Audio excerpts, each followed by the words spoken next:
Anda kembali di The Prime Show bersama saya Abraham Silaban. Saya masih bersama dengan founder Bus Rent Car Nasional, Pak Arief Isnadi.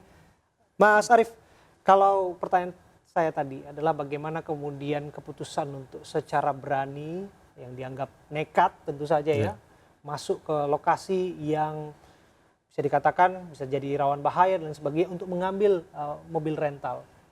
Apakah kemudian hal ini tidak dirasa perlu untuk didampingi aparat? Iya, pertama kita datang itu pasti karena berdasarkan informasi GPS biasanya. GPS itu masuk ke suatu lokasi, kemudian kita pemilik rental mendatangi lokasi tersebut. Biasanya kita sudah menganalisa ya suasana di sana seperti apa, kehidupan penduduk di sana seperti apa, orang yang kita mau datangi itu seperti apa dan bagaimana. Biasanya seperti itu. Kalau kita lihat sudah suasana tidak kondusif, biasanya kita minta bantuan pendampingan. Kita hubungin ke polsek terdekat. Biasanya polsek terdekat kita buat surat laporan polisi, kejadian kita bawa kejadian di Jakarta, kita bawa ke polsek di suatu daerah itu, polsek itu di daerah itu kita minta pendampingan. Jadi kita minta lakukan itu dan kita minta negosiasi. Kadang-kadang kalau mentok juga mereka nggak mau kasih, kita minta mobilnya yang tadinya ada di rumah tersebut kita minta titipin tuh di polsek. Di polsek atau di polres. Di lokasi netral ya? Iya, kita minta di lokasi netral. Karena kadang-kadang mereka bersikeras, nggak mau menyerahkan itu unit. Biasanya sebelum yang jual itu ke dia itu siapa. Karena kan kita nggak pernah tahu yang jual itu siapa. Tahu-tahu mobil yang kita tahu hanya ada di lokasi itu dan kita mau ambil. Kondisinya seperti itu. Dan mereka pun merasa sudah membayarkan terhadap sesuatu yang mereka punya hak untuk itu dan kembali, dan disitulah kemudian negosiasi itu berjalan begitu. Kalau disebutkan Mas Arief tadi, ini bukan pertama kali terjadi. Bahkan kami mendapatkan informasi ya bahwa pengejaran ini terus terjadi. Bahkan kami dengar di Sidoarjo juga pengejaran terhadap pelaku yang berupaya untuk menadah mobil rental itu juga terus terjadi, dan kami mendapatkan gambarnya untuk Anda. Jalan dihalang-halangi, kayak ada yang main ini.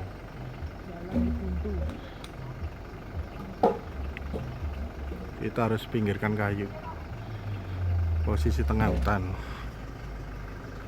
Tanpa sinyal.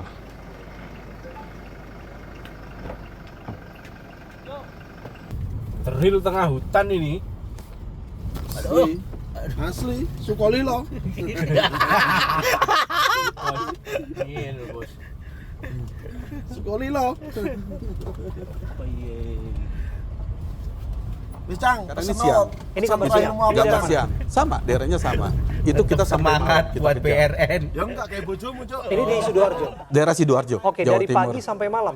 Iya, dari pagi sampai malam. Itu mengikuti atau membuntuti mobil yang merupakan kepemilikan ataupun yang dimiliki oleh rental tertentu. Ya, itu pemilik rentalnya, itu pemilik rental di Jakarta. Ini nggak bahaya begini membuntuti orang? Ya, itu lagi nih. Jadi organisasi kita itu ada di mana-mana.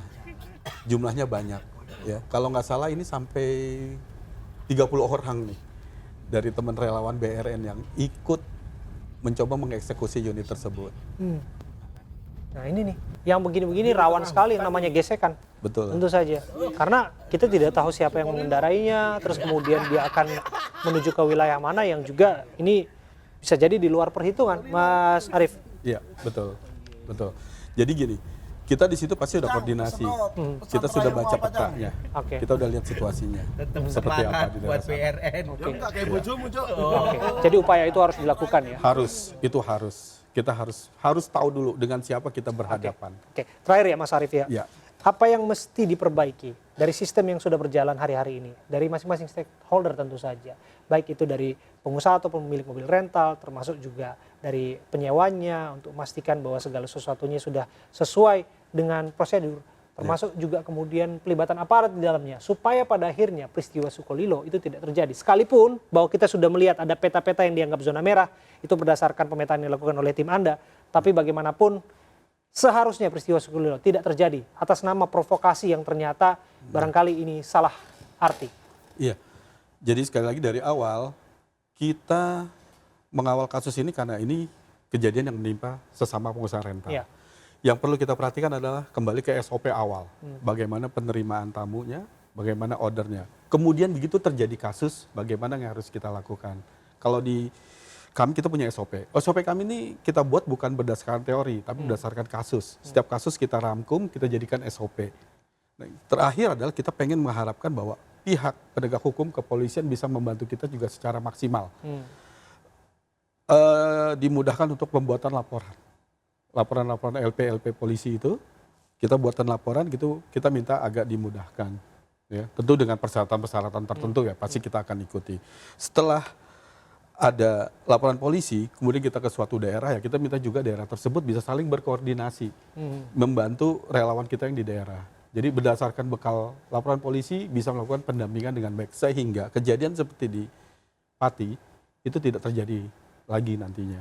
Karena pendampingan itu kayak kita lihat aja kayak kalau pengawalan uang aja ada yang juga diminta didampingi, ya masa kita juga berusaha minta untuk itu juga didampingi. Seperti itulah kira-kira. Terima kasih Mas Arief Isnadi, Sama-sama. founder BRN, Booster Raincar Nasional yang sudah hadir bersama kami di program The Prime Show. Dan mirsa mewakili kerabat kerja yang bertugas, saya Abraham Silaban. Pamit undur diri, terima kasih.